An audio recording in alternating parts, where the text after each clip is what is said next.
মুহূর্তে যারা আপনারা এই মুহূর্তে আপনারা যারা আন্দোলন করতে বলেন, আন্দোলন চান, আপনারা প্রত্যেকে চাকরি হারাবেন। আপনারা এই মুহূর্তে, সরকারের এখনো 15 দিন বয়স হয় নাই, এই মুহূর্তে যদি কেউ কোনো কর্মসূচি, কোনো সংগঠন কর্মসূচি ঘোষণা করে, তাহলে আগে তাদের চাকরি যাবে। কারণ এখন আন্দোলন করার সময় নয়। সবসময় আন্দোলন করলেই কাজ হয় না। আপনাদেরকে এখন যেটা করতে হবে, আপনাদেরকে সোশ্যাল মিডিয়ায় অ্যাক্টিভ হতে হবে। আমাদের দাবির কথাগুলি এখন আর ভাইরাল হয় না। আমাদের এই যে পে স্কেল নিয়ে আমরা কথা বলছি, এই কথাগুলি এখন আর আপনারা তুলে ধরেন না, প্রচার করেন না। অথচ সোশ্যাল মিডিয়াতে এই দাবির কথাগুলি যত বেশি প্রচার হবে, তত বেশি সরকারের নজরে আসবে। ঠিক আছে? মোহাম্মদ রিয়াজউদ্দিন লিখেছেন, স্মারকলিপি দিয়ে কর্তৃপক্ষের সাথে দেখা করা উচিত। স্মারকলিপি দিয়ে কোনো কাজ হয় না। স্মারকলিপি এখন কেউ পড়েও দেখে না। আপনাদের বিষয়, আপনাদেরকে যেটা করতে হবে, সোশ্যাল মিডিয়ায় আপনাদের সবাইকে দাবির কথাগুলি তুলে ধরতে হবে। যারা ফেসবুক চালান, প্রত্যেকের হাতে অ্যান্ড্রয়েড ফোন আছে, প্রত্যেকের হাতে মোবাইল আছে। আপনারা চেষ্টা করলেই প্রতিদিন এই দাবি নিয়ে একটা করে পোস্ট করতে পারেন। যারা পোস্ট করে তাদের কথাগুলি আপনারা প্রচার করতে পারেন, কিন্তু আপনারা সেগুলি করেন না। আপনারা অন্যের দিকে তাকাইয়া থাকেন।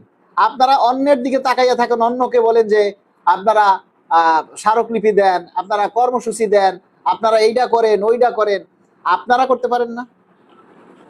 আপনারা করতে পারেন না কেন? আপনারা প্রতিটা অফিস থেকে আপনারা সবাই এক হতে পারেন না?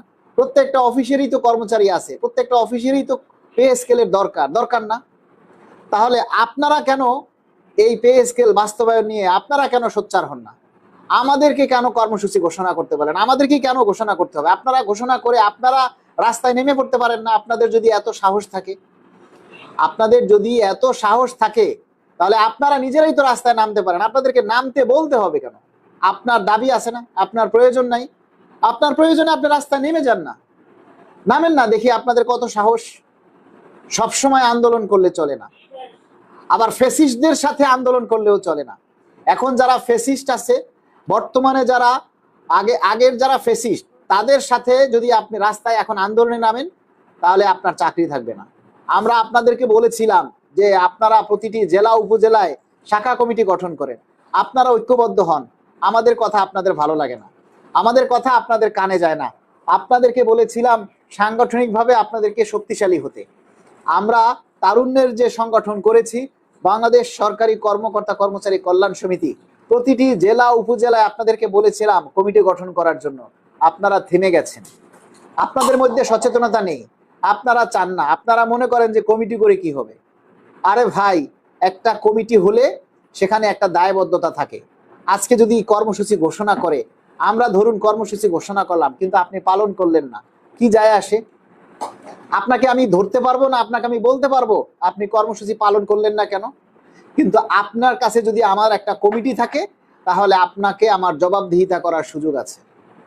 আপনাকে আমি বলতে পারবো যে ভাই, আপনি কমিটি করেছেন, আপনি ওই কমিটির সভাপতি, সেক্রেটারি, আপনি কেন আন্দোলন করলেন না, কেন কর্মসূচি পালন করলেন না, জবাব দিন। এখন আমরা কাকে বলবো? এখন আমরা কাকে বলবো? তাই সব সময় আন্দোলন করলে হয় না, কোনো কোনো সময় বুদ্ধি দিয়ে কাজ করতে হয়, কৌশল করতে হয়। আমরা সেই কৌশলগত দিক অবলম্বন করছি। আমরা মন্ত্রী, উপমন্ত্রী, এমপি যারা আছে তাদের সাথে আমরা যোগাযোগ রক্ষা করছি, যেগুলি বাইরে সব সময় প্রচার করা যায় না, সব সময় যেগুলি বলা উচিতও না। আমরা আমাদের মতো আমাদের দাবির কথাগুলি আমরা প্রচার করছি। আপনারা যারা বিভিন্ন জেলায় আছেন, আপনাদের যে আসনে আছেন, প্রতিটা আসনেই তো এমপি আছে, মন্ত্রী আছে, তাদের সাথে আপনারা কূটনীতিকভাবে যোগাযোগ করেন, তাদের কাছে আপনাদের দাবির কথাগুলি তুলে ধরেন, তাহলেই তো হয়। তাহলে দেখবেন যে সামনে যে সংসদ অধিবেশন আসতেছে, সেই সংসদ অধিবেশন আসলে সেখানে যাতে আমাদের দাবির কথাগুলি উত্থাপন করে, সেইভাবে আপনারা সবাই যার যার আসন থেকে যার যার এমপি মন্ত্রীদের সাথে যোগাযোগ রক্ষা করেন। সবসময় আন্দোলন কর্মসূচি দিয়ে কাজ হয় না, বুঝতে পারছেন?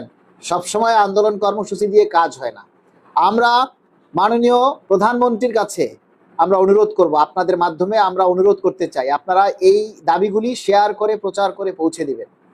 মাননীয় প্রধানমন্ত্রী, এই যে সামনে একটা ঈদ আসতেছে, আমাদের অনেক সরকারি কর্মচারী আছে যারা নিজেরা ঈদের সময় একটা নতুন জামা কিনতে পারে না, যারা ছেলে মেয়েদের মুখের দিকে তাকিয়ে তাদেরকে ভালো একটা জামা কাপড় কিনে দিতে পারে না, যারা তাদের স্ত্রীদেরকে ভালো একটা শাড়ি কিনে দিতে পারে না।